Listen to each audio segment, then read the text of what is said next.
കാറ്റത്തെ കിളിക്കൂടിന്റെ ഇന്നത്തെ എപ്പിസോഡിലേക്ക് എല്ലാവർക്കും സ്വാഗതം. വീഡിയോ ആദ്യമായി കാണുകയാണെങ്കിൽ സപ്പോർട്ട് ചെയ്ത് സബ്സ്ക്രൈബ് ചെയ്ത് ലൈക്ക് ചെയ്യാൻ മറക്കല്ലേ. കോർട്ടിലെ ഹിയറിംഗ് നാളെയാണെന്ന് പറഞ്ഞ് വക്കീൽ നിധിയെ വിളിക്കുന്നുണ്ടെങ്കിലും തനിക്ക് ഒഴിവാക്കാൻ പറ്റാത്ത ഒരു പ്രസന്റേഷൻ ഉണ്ടെന്നും വരാൻ കഴിയില്ലെന്നും ഇത്തവണ ഒന്നും മാറ്റിവെക്കാൻ പറ്റുമെന്നും നിധി ചോദിക്കേ താൻ റിക്വസ്റ്റ് ചെയ്യാമെന്നും പക്ഷേ നെക്സ്റ്റ് ടൈം എന്തായാലും ഹാജരാകണമെന്നും അടുത്ത തവണ തീയതി കോർട്ടിൽ നിന്ന് അറിയിക്കുമ്പോൾ അതൊന്ന് നോട്ട് ചെയ്ത് വെക്കണമെന്നും ഓഫീസിൽ ആ ദിവസം നേരത്തെ തന്നെ ലീവ് അപേക്ഷിച്ച് വെക്കുകയും വേണമെന്ന് ഓർമ്മിപ്പിച്ച് വക്കീൽ കോൾ വെക്കുകയാണ്. പിന്നീട് ഓഫീസ് കഴിഞ്ഞു വന്ന നിധി ഹാളിലിരിക്കുക. കൂടെ ഹരീഷും നികേഷുമുണ്ട്. അപ്പോഴാണ് സുഭാഷ് ചേട്ടൻ അവർക്ക് ചായ കൊണ്ടുവന്ന് കൊടുക്കുന്നത്. അങ്ങോട്ട് കയറി വന്ന സുധീഷും അത് ശരി മണി 5 ആയിട്ടില്ലല്ലോ. അപ്പോഴേക്കും എല്ലാവരും വീട്ടിൽ കയറിയൊന്ന് ചോദിക്കുന്നുണ്ട്. ഉച്ചയ്ക്ക് ശേഷം മഴയല്ലേ, ഇപ്പോഴാ ഒന്ന് തോർന്നു കിട്ടിയത്. എല്ലാവരും നേരത്തെ പോന്നുവെന്ന് സുഭാഷ് ചേട്ടൻ പറയാ. അതിന് വർക്ക്ഷോപ്പിൽ എന്ത് മഴ എന്ന് ഹരീഷിനെ നോക്കി സുധീഷ് ചോദിക്കുന്നുണ്ട്. പണി കുറവാ, ടിറ്റോയും ചന്തവും ഉണ്ടല്ലോ, അത്യാവശ്യമുണ്ടെങ്കിൽ വിളിച്ചാൽ മതിയെന്ന് പറഞ്ഞു എന്ന് ഹരീഷ് പറയുന്നുണ്ട്. നികേഷൻ ചോദിക്കുക, അല്ല സുധീഷ് ചേട്ടൻ എന്താ വരാൻ കാരണം? മഴയുള്ളപ്പോ 500ന്റെ ഓട്ടം 1000ത്തിന് ഓടുന്നയാളല്ലേ, അതുപേക്ഷിച്ച് വരാൻ വഴിയില്ലല്ലോ എന്നവൻ സംശയത്തോടെ ചോദിക്കുക. അത് കേട്ട് സുധീഷും ചിരിയോടെ, അതൊക്കെ പഴയ സുധീഷ്, ഇപ്പൊ ന്യായം വിട്ടുള്ള ഒരു കളിക്കും സുധീഷിന് കിട്ടില്ല എന്നവൻ പറയുന്നവൾക്ക് സ്വാമിയെ എന്ന് നികേഷ് വിളിക്കുന്നുണ്ട്. അത് കേട്ട് സുധീഷും എടാ സത്യടാ, ഇന്ന് നല്ല മഴയല്ലേ, നിധി നേരത്തെ വന്നിട്ടുണ്ടാവുമല്ലോ, ഒറ്റയ്ക്കിരുന്ന് ബോറടിക്കണ്ടല്ലോ എന്ന് വിചാരിച്ച് ഞാൻ വന്നതാ. വന്നപ്പോഴോ ഒരു ജാഥയ്ക്കുള്ള ആളുണ്ട് ഇവിടെ എന്നവൻ പറയേ. നിനക്ക് ചായ വേണമെന്ന് സുഭാഷേട്ടൻ ചോദിക്കുക. ഇപ്പോഴെങ്കിലും ഒന്ന് ചോദിക്കാൻ തോന്നിയല്ലോ, അടിക്കാതെ ഒരു സ്ട്രോങ് ചായ എന്ന് സുധീഷ് പറയെ. അടിച്ചു വെച്ചിരിക്കുന്നതുണ്ട്, അത് വേണേൽ തരാം, വേണേ കുടിക്കെന്ന് പറഞ്ഞ് സുഭാഷ് അടുക്കളയിലേക്ക് പോവുകയാണ്. അല്ല ഞാൻ നേരത്തെ വരുമെന്ന് നിങ്ങൾക്ക് എങ്ങനെ അറിയാമെന്ന് നിധി ചോദിക്കുക. രാവിലെ ഫോണിൽ സംസാരിക്കുന്നത് കേട്ടായിരുന്നു, ഉച്ചയ്ക്ക് ശേഷം ഏതോ സൈറ്റിൽ പോണം, പിന്നെ ഓഫീസിൽ പോവില്ല, നേരെ വീട്ടിലേക്ക് വരുമെന്ന് സുധീഷ് പറയെ. അതെന്തിനാ ഞാൻ സംസാരിക്കുന്നതൊക്കെ ഒളിച്ചു നിന്ന് കേൾക്കുന്നത് എന്ന് നിധിയും ചോദിക്കുന്നുണ്ട്. അപ്പോഴേക്കും സുഭാഷ് സുധീഷിനെ ചായ കൊണ്ടു കൊടുക്കുകയാ. യോ ഞാൻ അതിന്റെ പിന്നിൽ തൂങ്ങണ്ട, ഈ നടുത്തളത്തിൽ നിന്ന് സംസാരിച്ച പിന്നെ ഞാൻ കേൾക്കൂലേ. അപ്പോഴേക്കിനി ഒളിഞ്ഞു നിന്നൊന്നും പറയാനൊന്നും പറ്റില്ല കേട്ടോ, അത് മോശമാണ് എന്ന് സുധീഷ് നിധിയോടായി പറയുന്നുണ്ട്. നികേഷും പറയുക, ശരി ശരി അതെല്ലാം വിട്, ഉച്ചയ്ക്ക് ഊണ് എങ്ങനെയുണ്ടായിരുന്നു എന്നവൻ ചോദിക്കുക. സുധീഷും അയ്യോ അത് പറയാൻ വിട്ടുപോയി, സുഭാഷ് ഏട്ടാ നല്ല ഉപ്പായിരുന്നു കേട്ടോ, വീട്ടിൽ നിന്ന് പൊതിഞ്ഞതേ അബദ്ധമായെന്ന് തോന്നി, ആ കറി മൊത്തം കൊണ്ടുപോയി ഞാൻ കളഞ്ഞു എന്ന് സുധീഷ് പറയുന്നുണ്ട്. ഞാൻ പറഞ്ഞിട്ട് സുഭാഷ് ഏട്ടൻ വിശ്വസിക്കുന്നില്ലെന്ന് നികേഷും. അത് കേട്ട് സുഭാഷും എടാ അതെങ്ങനെ സംഭവിച്ചു എന്ന് എനിക്ക് മനസ്സിലാവുന്നില്ല എന്ന് പറയാൻ നികേഷ് ഹരീഷിനോടായി, ഹരീഷ് ഏട്ടൻ പറ എങ്ങനെയുണ്ടായിരുന്നു? ഉപ്പ് ഇച്ചിരി കൂടുതലായിരുന്നു എന്ന് ഹരീഷും. ഈയിടെയായിട്ട് പാചകത്തിലുള്ള ശ്രദ്ധയൊക്കെ പോയി തുടങ്ങിയിട്ടുണ്ട് എന്ന് സുധീഷ് അർത്ഥം വെച്ച് പറയേ. മലയാള പുസ്തകത്തിലൊരു പദ്യമില്ലേ എന്ന് നികേഷ് ചോദിക്കുന്നുണ്ട്. എന്ത് എന്ന് സുധീഷ്. ഊണിനാസ്ത കുറഞ്ഞു, നിദ്ര നിശയെങ്കിൽ പോലും ഇല്ലാതായി, പിന്നെ ഉപ്പിന്റെ കാര്യം പറയണോ എന്ന് നികേഷ് ചോദിക്കുന്നുണ്ട്. സുഭാഷ് ഏട്ടനെ എല്ലാവരും കൂടി കളിയാക്കണം കണ്ട് ഇത്തിരി ഉപ്പ് കൂടിപ്പോയെന്നല്ലേ ഉള്ളൂ, അതിനിങ്ങനെ കളിയാക്കണോ എന്ന് ചോദിക്കുക നിധി. അപ്പോഴാണ് അച്ഛൻ അങ്ങോട്ട് വന്ന് ഒരു പൊതി നിധിയുടെ കയ്യിലേക്ക് കൊടുത്ത് മോളെ നല്ല ചൂടുവടയാ എല്ലാവർക്കും കൊടുന്ന് പറയുന്നത്. നിധി ആ പൊതി കഴിച്ച് പരിപ്പ് വട എല്ലാവർക്കും കൊടുക്കുമ്പോഴേക്കും നികേഷ് തനിക്ക് വേണ്ടെന്ന് പറയുകയാ. ഭാസ്കരനും അത് ശ്രദ്ധിച്ചു നിൽക്കണ കണ്ട് സുഭാഷ് അച്ഛനോടായി, അച്ഛാ ഊണിന്റെ കറികൾക്ക് ഉപ്പ് കൂടുതലായിരുന്നു എന്ന് ചോദിക്കുക. സുഭാഷ് ഏട്ടൻ കഴിച്ചതല്ലേ അറിഞ്ഞൂടെ എന്ന് ഹരീഷും ചോദിക്കുന്നുണ്ട്. സുധീഷും പറയുന്നുണ്ട്, സുഭാഷ് ഏട്ടന് ഈയിടെയായി ഊണല്ലടാ പലതരം നോർത്ത് ഇന്ത്യൻ ഡിഷസ് ആണേ, ചപ്പാത്തി, ദാല്, വെജ് കുറുമ, പാനിപൂരി, ബേൽപൂരി, മസാലപൂരി. എന്താ സുഭാഷ് ഏട്ടാ ശരിയല്ലേ എന്നവനും കളിയാക്കി ചോദിക്കുന്നുണ്ട്. അത് കേട്ട് സുഭാഷും പുഞ്ചിരിയോടെ നിൽപ്പാ. യോ നാണം നോക്കിയേ കള്ളൻ എന്ന് സുധീഷും കളിയാക്കുന്നുണ്ട്. ആ വെറുതെ അല്ല, ഇവിടെ ഉണ്ടാക്കുന്ന ഭക്ഷണത്തിൽ ശ്രദ്ധയില്ലാത്തതല്ലേ എന്ന് നികേഷ് ചോദിക്കേ. കറക്റ്റ് എന്ന് സുധീഷും. സുഭാഷും പറയുന്നുണ്ട്, അങ്ങനല്ലടാ, അതെ പുതിയ സ്പൂൺ ആയോണ്ട് ഞാൻ അളവ് ശ്രദ്ധിച്ചില്ല അതാ എന്ന്. ഓ സ്പൂണ് എന്ന് നികേഷും കളിയാക്കുന്നുണ്ട്. അല്ല ആരാ നിനക്ക് ഉച്ചയ്ക്ക് ഭക്ഷണം കൊണ്ടു തന്നത് എന്ന് അച്ഛനും ചോദിക്കുക. അത് കേട്ട് സുധീഷും പറയുന്നുണ്ട്, അത് ശരി, അപ്പൊ ഇന്നലെ പറഞ്ഞത് മുഴുവൻ എന്തായിരുന്നു? ബംഗാളി മലയാളി കോംബോ അങ്ങ് തകർക്കാൻ പോവില്ലേ എന്ന് പറഞ്ഞവനൊരു പാട്ട് പാടുകയാ. സുഭാഷ് ഏട്ടാ പ്രേമിക്കുന്നതുകൊണ്ടൊന്നും കുഴപ്പമില്ല, പക്ഷേ ബംഗാളി പ്രേമം മൂത്തിട്ടെ റൊട്ടി, ദാൽ, ആലു പൊറോട്ട അങ്ങനെ ഫുഡ് മാറ്റിക്കളയല്ലേ, നമുക്ക് ഇവിടുത്തെ ചോറും കറികളും ഇല്ലെങ്കിൽ ഒരു സെറ്റപ്പ് ഇല്ല അതാ എന്ന് നികേഷും പറയുന്നുണ്ട്. അത് പോയിന്റ് ആണെന്ന് സുധീഷും സമ്മതിക്കുക. നിധിയും പറയുന്നുണ്ട്, നീ പറഞ്ഞതൊക്കെ നോർത്ത് ഇന്ത്യൻ ഡിഷസാ, പ്രോപ്പർ ബംഗാളിയാണെങ്കിലേ മാഷ ഷോൾ, ഷോ ശൈലേഷ്, കോശ മാൻഷോ എന്നിവയ്ക്കാ എന്നവൾ ചിരിയോടെ പറയുന്നവൾക്ക് നീയും തുടങ്ങിയോ മോളെ എന്ന് സുഭാഷ് ഏട്ടൻ പരിഭവത്തോടെ ചോദിക്കുന്നുണ്ട്. ഏയ് ചുമ്മാ സുഭാഷ് ഏട്ടാ, ഇപ്പോഴേ എല്ലാവരും കല്യാണത്തെ പറ്റി പറയണ്ട, ആദ്യം അവരൊന്ന് സംസാരിക്കട്ടെ, മനസ്സിലാക്കട്ടെ, പ്ലസും മൈനസും ഒക്കെ അറിയണ്ടേ, എന്നിട്ട് മതി കല്യാണമൊക്കെ എന്ന് നിധി പറയുകയാ. അത് കേൾക്കെ സുധീഷും ഇയാളിത് എന്തോ നീ പറയുന്നത്, ഒന്നാ മുഖത്തേക്ക് ഒന്ന് സൂക്ഷിച്ചു നോക്കിയേ, ആൾക്ക് ചിരി അടക്കാൻ വയ്യെന്നേ.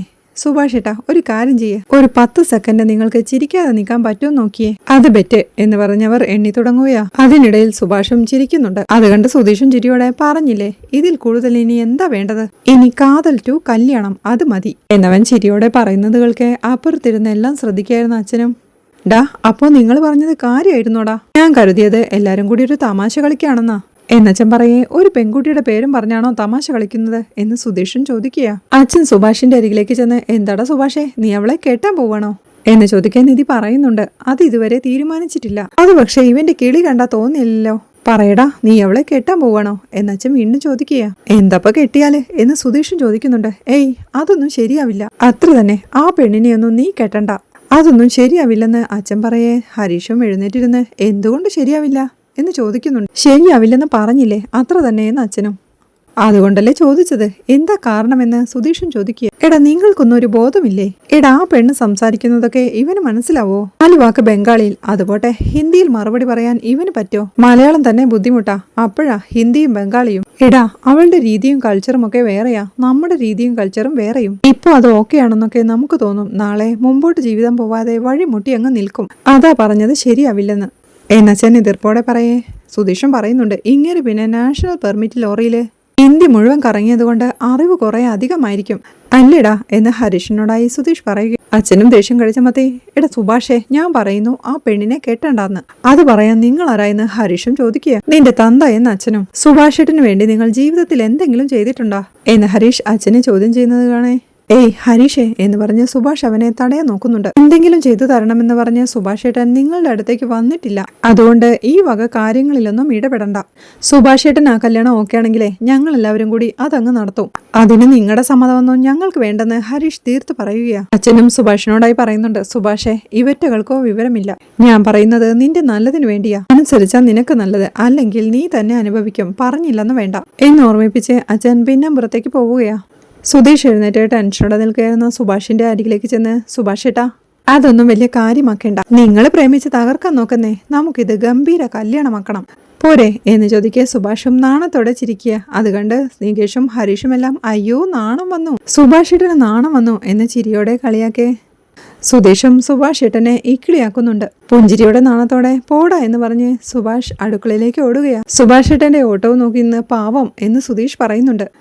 ഇത് നടക്കുമെന്ന് ഹരീഷും ഉറപ്പിച്ച് പറയുകയാ. പിന്നീട് രാത്രിയാവുമ്പോൾ നിധി ഹാളിലിരുന്ന് തന്റെ വർക്ക് തീർക്കുകയാ. ഹരീഷ് ഒരു കസ്റ്റമറുടെ കോൾ അറ്റൻഡ് ചെയ്യുക. സുധീഷ് അവിടെ ഇരുന്ന് മൊബൈലിൽ ഗെയിം കളിക്കുകയാ. ഹരീഷ് തന്റെ കസ്റ്റമറോടായി പറയുന്നുണ്ട്, ഇല്ലേട്ടായി, പാർട്സ് ഒന്ന് ഓർഡർ ചെയ്ത് എത്തിയിട്ട് വേണം എഞ്ചിൻ പണി തീർക്കാൻ. ഇന്ന് എത്രയാ തീയതി? 21 നാളെയല്ലേ ഏട്ടായി? നടക്കണ കാര്യമില്ല, ചേട്ടനൊരു 24-ാം തീയതി വൈകിട്ട് വാ എന്ന് പറഞ്ഞവൻ റൂമിലേക്ക് പോകുമ്പോഴേക്കും അപ്പോഴാണ് സുധീഷും 21 നാളെയാണോ എന്ന് പറഞ്ഞ് എഴുന്നേറ്റ് നിധിയുടെ അരികിലേക്ക് ചെന്ന്, നിധി, നാളെ എനിക്ക് ഒഴിവാക്കാൻ പറ്റാത്തൊരു ഓട്ടമുണ്ട് എന്നവൻ പറയേ. അതുകൊണ്ട് എന്ന് നിധിയും. നാളെയല്ലേ കേസ് എന്നവൻ ചോദിക്കുന്നുണ്ട്. ഞാനും ഡേറ്റ് മറന്നിരിക്കുകയായിരുന്നു, വക്കീൽ വിളിച്ചപ്പോഴാ ഓർത്തത് എന്ന് നിധി പറയേ. അപ്പോ നിധി, നാളെ കേസിന് എപ്പോ പോവും എന്ന് സുധീഷും ചോദിക്കുക. നമ്മൾ രണ്ടുപേരും ഉറപ്പായിട്ടും പോവേണ്ടതായിരുന്നു, പക്ഷെ എനിക്കൊരു പ്രസന്റേഷൻ ഉണ്ട്, അത് ഒഴിവാക്കാൻ പറ്റില്ല. വക്കീലിനോട് അവധിക്ക് വെക്കാൻ പറഞ്ഞിട്ടുണ്ട് എന്നവൾ പറയുന്നവൾക്ക് സന്തോഷത്തോടെ പുഞ്ചിരിയോടെ അതെന്തായാലും നന്നായി എന്ന് സുധീഷും പറയുകയാ. എന്ത് എന്ന് നിധി ചോദിക്കേ. അല്ല, നാളെ ജോലി കളയണ്ടല്ലോ. ഏത് എന്ന് സുധീഷും. അടുത്ത തവണ ഡേറ്റ് കൃത്യമായി ഓർമ്മിച്ച് വെച്ച് ചെല്ലണമെന്ന് വക്കീൽ പറഞ്ഞിട്ടുണ്ട്, ഇനി മാറ്റിവെക്കാനൊന്നും പറ്റില്ലെന്ന് നിധിയും പറയുകയാ. അത് കേട്ട് സുധീഷും ചിരിയോടെ, അടുത്ത തവണയല്ലേ, അതൊക്കെ നമുക്ക് നോക്കാന്നേ എന്നവൻ പറയേ. എന്ത് എന്ന് നിധിയും. അല്ല, അടുത്ത തവണ നോക്കാന്നേ എന്ന് സുധീഷും. നോക്കിയാ പോരാ, പോണമെന്ന് നിധിയും ഉറപ്പിച്ച് പറയുകയാണ്. ഏതായാലും ഇത്തവണ രക്ഷപ്പെട്ടുല്ലോ, അടുത്ത തവണ ഉറപ്പായും രക്ഷപ്പെടും എന്ന് സുധീഷ് സന്തോഷത്തോടെ മനസ്സിലോത്ത് ഡിസൈൻ വരയ്ക്കുക എന്ന് നിധിയോടായി ചോദിക്കുമ്പോഴാണ് അവന്റെ മൊബൈലിലേക്ക് ഗായത്രിയുടെ കോൾ വരുന്നത്. അവൻ ആ മൊബൈൽ എടുത്ത് നോക്കി. അയ്യോ ഗായു, ദേ നോക്കിയേ, ഗായത്രി വിളിക്കുന്നു എന്ന് പറഞ്ഞ് നിധിക്ക് ആ മൊബൈൽ കാണിച്ചു കൊടുക്കുക. അതിന് ഞാൻ എന്ത് വേണം എന്ന് ചോദിച്ച് അവൾ തന്റെ ലാപ്പും എടുത്ത് അവിടുന്ന് റൂമിലേക്ക് പോവുകയാണ്. അപ്പോഴേക്കും ഹരീഷും റൂമിൽ നിന്ന് ഇറങ്ങി അങ്ങോട്ട് വരുന്നുണ്ട്. ദേ, സുധീഷേട്ടൻ എന്താ ഉദ്ദേശിക്കണേ? നികേഷ് എന്നോട് കാര്യങ്ങളെല്ലാം പറഞ്ഞു എന്ന് ഹരീഷ് പറയുന്നത് കേൾക്കേ. അപ്പോ എല്ലാം നീയും അറിഞ്ഞൂല്ലേ എന്ന് സുധീഷ് ചോദിക്കുന്നു. അറിഞ്ഞു എന്ന് ഹരീഷും. എടാ, നാളെ കോടതിയിൽ സെക്കൻഡ് ഹിയറിംഗ് ആയിരുന്നു, പക്ഷേ അവള് പോകുന്നില്ലല്ലോ, കേട്ടില്ലേ എന്ന് സുധീഷ് ചോദിക്കേ. അത് ജോലിയുള്ളോണ്ടാന്ന് ഹരീഷും. അല്ലടാ, ഇത്രയും കാലം ജോലിയേക്കാൾ വലുതായിരുന്നു അവൾക്ക് ഡിവോഴ്സ്. ഇപ്പോൾ അത് മാറി, ഡിവോഴ്സിനേക്കാളും ഇമ്പോർട്ടൻസ് ജോലിക്കായി. ഇനി ഡിവോഴ്സേ വേണ്ടെന്നാവും അവൾ പറയുന്നത്. അതാണ് നമ്മൾ മനസ്സിലാക്കേണ്ടത്, അണ്ടർസ്റ്റാൻഡ് എന്ന് സുധീഷ് പറയുകയാ. ഒന്നുമല്ല, ഏട്ടത്തിയ ഡേറ്റ് മറന്നു. അപ്പോ ഒരു പ്രധാനപ്പെട്ട അസൈൻമെന്റ് വന്നു, ഒഴിവാക്കാൻ പറ്റാത്തോണ്ട് അവധിക്ക് വെച്ചു. ഇനി നോക്കിക്കോ, അടുത്ത തവണ ഉറപ്പായും ഏട്ടത്തി കോടതിയിൽ പോവും എന്ന് ഹരീഷും ഉറപ്പിച്ചു പറയുകയാ. എന്ന് നീ പറഞ്ഞോ, പക്ഷേ എന്റെ പരീക്ഷണം വിജയത്തിന്റെ പാതയിൽ തന്നെയാണ്. അതധികം വൈകാതെ സക്സസ് ആവും മോനെ എന്ന് സുധീഷ് പറയുന്നത് കേൾക്കെ പരീക്ഷണോ എന്ന് ഹരീഷും ചോദിക്കുന്നുണ്ട്. യെസ് ഓഫ് കോഴ്സ്, ഇപ്പൊ ഒരു കോൾ വന്നില്ലേ ഗായത്രി, അതാണ് ലിറ്റ്മസ് ടെസ്റ്റ് എന്നവൻ പറയേ. മനസ്സിലായില്ല എന്ന് ഹരീഷും. മനസ്സിലായില്ല? ഗായത്രിയുടെ പേര് പറഞ്ഞപ്പോ അവൾ എഴുന്നേറ്റ് പോയത് കണ്ടില്ലേ എന്ന് സുധീഷ് പറയേ. അത് തന്നെയാ ഞാനും ചോദിക്കുന്നത്. ഏടത്തിക്ക് ഒരു ചെറിയ സോഫ്റ്റ് കോർണർ ഉണ്ടായെങ്കിൽ തന്നെ അതില്ലാതാക്കാനാണോ സുധീഷ് ഏട്ടൻ ഇതൊക്കെ ചെയ്യണേ എന്ന് ഹരീഷ് ചോദിക്കുക. എടാ, ഇത് അങ്ങനെയല്ല. നമ്മൾ പിന്നാലെ നടക്കുമ്പോഴേ ഈ പെണ്ണുങ്ങൾക്കൊരു വിലയുണ്ടാവില്ല എന്ന് നമ്മൾ മിസ്സാവുന്നൊരു തോന്നലുണ്ടാവില്ലേ, അപ്പൊ അവര് തിരിച്ചറിയും നമ്മുടെ വില എന്ന് സുധീഷ് പറയുന്നത് കേൾക്കെ. ഓ, അപ്പൊ ഏട്ടത്തിക്ക് സുധീഷ് ഏട്ടന്റെ വില മനസ്സിലാക്കി കൊടുക്കാനാ ഈ ഫോൺ അറ്റൻഡ് ചെയ്യുന്നത് അല്ലേ എന്ന് ഹരീഷ് ചോദിക്കെ. Exactly correct. അവൾക്ക് എന്നോടുള്ള പോസസീവ്നെസ് ഞാനിങ്ങനെ കൂട്ടി കൊണ്ടുവരും എന്ന് സുധീഷ് പറയുന്നത് കേൾക്കെ. ഞായി എന്ന് ഹരീഷും പരിഹസിക്കുന്നുണ്ട്. അപ്പോഴാണ് ഗായത്രി വീണ്ടും വിളിക്കുന്നത്. ഇവളെന്താ ഇങ്ങനെ വിളിക്കുന്നത് എന്ന് സുധീഷ് പറയേ. എന്തേലും കാണിക്കേ എന്ന് സുധീഷും പറയുന്നുണ്ട്. ചോദിക്കട്ടെ എന്ന് പറഞ്ഞ് സുധീഷ് ആ കോൾ അറ്റൻഡ് ചെയ്യുമ്പോഴേക്കും ഹലോ എന്ത് ചെയ്യുന്നേ എന്ന് ഗായത്രി ചോദിക്കുക. ഞാൻ വീട്ടിലാണെന്ന് സുധീഷ് പറയേ. കഴിച്ചോ എന്നവളും ചോദിക്കുന്നുണ്ട്. ഇല്ല കഴിച്ചില്ല, കഴിക്കണം എന്നവൻ പറയേ. ഞാൻ കഴിച്ചു, ചപ്പാത്തിയും പനീർ കറിയും എന്നവളും. ഓ എന്ന് സുധീഷ് പറയേ. പനീർ ഇഷ്ടാണോ എന്നവൾ ചോദിക്കുന്നുണ്ട്. അവളുടെ സംസാരം ഇഷ്ടമാവാതെ ഇഷ്ടമല്ല എന്ന് സുധീഷ് പറയുന്നുണ്ട്. എനിക്ക് നല്ല ഇഷ്ടാ എന്ന് ഗായത്രി പറയേ. ആണോ, എന്ന് കഴിച്ചോ, വയർ നിറച്ച് കഴിച്ചോ കേട്ടാ എന്ന് സുധീഷ് പറയുന്നവൾക്ക് ഹരീഷും ചിരി അടക്കിയിരിക്കുക. ഇന്നേ കോളേജിലൊരു തമാശയുണ്ടായി, അത് പറയാൻ വേണ്ടി വിളിച്ചതാ എന്ന് ഗായത്രി സന്തോഷത്തോടെ പറയേ. ശേ ഈശ്വര, തമാശ എന്നവൻ വെറുപ്പോടെ പറയുന്നുണ്ട്. അത് കേൾക്കുന്ന അവളും അതെന്താ എന്ന് ചോദിക്കേ. ഈശ്വര, തമാശയോ എന്ന് ഞാൻ ഉദ്ദേശിച്ചത്, പറ എന്ന് സുധീഷും ചിരിയോടെ ചോദിക്കുക. അവൾ കോളേജിലെ തമാശ പറയുന്നത് നിവൃത്തിയില്ലാതെ സഹിച്ച് കേട്ടുകൊണ്ടിരിക്കുക സുധീഷ്. ആ കാഴ്ച കണ്ട് ചിരിയോടെ ഇരിപ്പ ഹരീഷും. അപ്പോഴാണ് നിധി റൂമിൽ നിന്ന് ഇറങ്ങി വരുന്നത്. അത് കാണുന്ന സുധീഷും അവളുടെ തമാശ കേട്ട് പൊട്ടിച്ചിരി അഭിനയിച്ച് ഉഗ്രൻ തമാശ, സീരിയസ് ആയിട്ടും നല്ല കിടിലൻ തമാശ എന്ന ആവേശത്തോടെ പറയേ. ഞാൻ മുഴുവൻ പറഞ്ഞു തീർന്നില്ലല്ലോ എന്ന് ഗായത്രിയും ചോദിക്കുന്നുണ്ട്. പാതി കേട്ടപ്പോ തന്നെ ചിരി അടക്കാൻ പറ്റാണ്ടായില്ലേ എന്ന് പറഞ്ഞവൻ വീണ്ടും ചിരിക്കെ. നിധി ദേഷ്യത്തോടെ അവനെ തന്നെ നോക്കി നിൽപ്പാ. എന്നെ കളിയാക്കുവല്ലോ എന്നവന്റെ ചിരി കേട്ട് ഗായത്രിയും ചോദിക്കുന്നുണ്ട്. പിന്നെ താൻ എന്റെ സ്വീറ്റല്ലേ, ഞാൻ അങ്ങനെ കളിയാക്കോ എന്ന് സുധീഷ് ചോദിക്കുന്നത് ശ്രദ്ധിച്ച് വളിപ്പൻ എന്ന് ഹരീഷും പറയുന്നുണ്ട്. ശരിക്കും സ്വീറ്റ് സുധീഷ് ഏട്ടനാ എന്ന് ഗായത്രി പറയുന്നവൾക്ക്. ആണോ? ഞാനോ? സത്യം ഞാൻ അത്രയ്ക്ക് സ്വീറ്റാ എന്ന് ദേഷ്യത്തോടെ തന്നെ നോക്കി നിൽക്കുന്ന നിധിയെ ശ്രദ്ധിച്ചുകൊണ്ട് സുധീഷ് ചോദിക്കുക. പിന്നെ ഞാൻ ബാക്കി തമാശ പറയട്ടെ എന്ന് ഗായത്രി ചോദിക്കേ. പറഞ്ഞോ തമാശ മുഴുവൻ പറ, കേൾക്കട്ടെ ഞാൻ എന്ന ആവശ്യത്തോടെ സുധീഷും പറയുക. സുധീഷിന്റെ കോളും അത് നോക്കി ദേഷ്യത്തോടെ നിൽക്കുന്ന നിധിയെയും ശ്രദ്ധിച്ച് ഹരീഷുമാകെ അസ്വസ്ഥതയോടെ ഇരിപ്പാ. കുറച്ചു സമയം സുധീഷിന്റെ കോളം നോക്കി നിന്ന് നിധി ദേഷ്യത്തോടെ തന്റെ റൂമിലേക്ക് പോകുകയാ. തമാശ പറഞ്ഞു കഴിഞ്ഞ് എങ്ങനെയുണ്ട് എന്ന് ഗായത്രി ചോദിക്കേ. ഉഗ്രൻ, ഒന്നാന്തരമായിരിക്കുന്നു, ബ്യൂട്ടിഫുൾ എന്ന് സുധീഷും പറയുക. എന്നാ ഇങ്ങനെയുള്ള തമാശകള് ഇനി എനിക്കും പറഞ്ഞു തരണം. എന്നാ ഞാൻ 10 മിനിറ്റ് കഴിഞ്ഞിട്ട് വിളിക്കാം. ഓക്കെ എന്ന് പറഞ്ഞ് അവൾ കോൾ വെക്കുകയാ. കോൾ വെച്ച് കഴിയുന്ന സുധീഷിനോടായി ഹരീഷൻ ചോദിക്കുന്നുണ്ട്. എന്താണ് സുധീഷേട്ടാ, വെയിലിമേലിരുന്ന പാമ്പിനെ എടുത്ത് കീശയിലിട്ട പോലെയായോ? അത് കേട്ട് സുധീഷും ദേഷ്യത്തോടെ കീശയിലല്ലടാ പോടാ അവിടുന്ന് എന്ന് പറഞ്ഞ് ദേഷ്യത്തോടെ ഇരിക്കണ കണ്ട് ഹരീഷ് പൊട്ടിച്ചിരിക്കുക. സുധീഷ് വീണ്ടും ദേഷ്യത്തോടെ ഡാ ചെക്ക നിർത്തിക്കോ, മര്യാദയ്ക്ക് നിർത്തിക്കോ, അവന്റെ ഒരു ചിരി എന്ന് പറയുന്നുണ്ട്.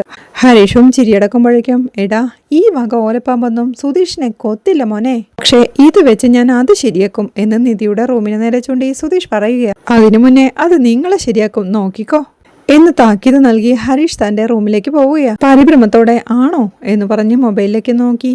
ഏയ് ഈ സുധീഷിന്റെ മുന്നിലോ, നല്ല കാര്യായി എന്ന് പറഞ്ഞ് പുഞ്ചിരിയോടെ ഇരിപ്പാ സുധീഷും. തന്റെ വീടിന്റെ ഉമ്മറത്ത് പുഞ്ചിരിയോടെ സുഭാഷിനെയും ഓർത്തിരിപ്പാ ചാന്ദിനി. തന്റെ റൂമിലിരിക്കായിരുന്ന സുഭാഷും ചാന്ദിനിയെ കുറിച്ചുള്ള ഓർമ്മകളിലായിരുന്നു. അപ്പോഴാണ് ചാന്ദിനി നാണത്തോടെ തന്റെ മൊബൈൽ എടുത്ത് വാട്സാപ്പിൽ സുഭാഷിന് ഒരു ഹാർട്ട് ഇമോജി സെൻഡ് ചെയ്യുന്നത്. മെസ്സേജ് വന്ന് സുഭാഷ് അതെടുത്തു നോക്കി അവനും തിരിച്ചൊരു ഹാർട്ട് ഇമോജി അയക്കുകയാ. ചാന്ദിനിയും വളരെയധികം സന്തോഷത്തോടു കൂടി വീണ്ടും ഒരു ഹാർട്ട് ഇമോജി അയച്ച് കഴിച്ചോ എന്ന് വോയിസ് മെസ്സേജ് അയക്കുന്നുണ്ട്. സുഭാഷ് 2-3 തവണ ആ വോയിസ് മെസ്സേജ് കേട്ട് മെന്നെ ഖാന ഗായ എന്ന് തിരിച്ചൊരു വോയിസ് മെസ്സേജ് അയക്കുകയാ. അത് കേട്ട് ചാന്ദിനിക്കും സന്തോഷമാവുകയാ. പിന്നീട് സുഭാഷ് തന്റെ മൊബൈൽ എടുത്ത് ചാന്ദിനിയെ വിളിക്കുകയാ. അവിടെ സുധീഷിനെ അപ്പോഴേക്കും ഗായത്രി വിളിക്കുകയായിരുന്നു. അവൻ റൂമിൽ നിന്ന് ഗായത്രിയെ കോൾ ചെയ്ത് ഹാളിലിരുന്ന് ജോബ് ചെയ്യുന്ന നിധിയെയും ശ്രദ്ധിക്കുന്നുണ്ട്. അപ്പോഴാണ് നികേഷ് നിധിയുടെ അരിയിലേക്ക് വന്ന് എഴുതി എന്താണ് രാത്രിയിലും പണിയാണോ എന്ന് ചോദിക്കുന്നത്. ഓഫീസിൽ വെച്ച് ചെയ്തു തീർക്കാൻ പറ്റിയില്ല, നാളെ പ്രസന്റ് ചെയ്യാനുള്ളതാ എന്നവൾ പറയേ നടക്കട്ടെ, ഞാനേ സുഭാഷിന്റെ അടുത്തുണ്ടാവുമെന്ന് പറഞ്ഞവൻ അടുക്കളയിലേക്ക് ചെല്ലുമ്പോഴേക്കും പാചകത്തോടൊപ്പം സുഭാഷ് ചാന്ദ്രിയുമായുള്ള കോളിലുമായിരുന്നു. ഈ അച്ചാർ എന്ന് പറഞ്ഞ പിക്കിൾ ഹിന്ദിയിൽ എന്താ പറയാ എന്നവൻ ചോദിക്കുന്നവൾക്ക് അന്തം വിട്ട് സുഭാഷേട്ടനെ നോക്കി നിൽക്കുന്ന നികേഷിനെ കാണിക്കുന്നിടത്താണ് ഈ എപ്പിസോഡ് അവസാനിക്കുന്നത്.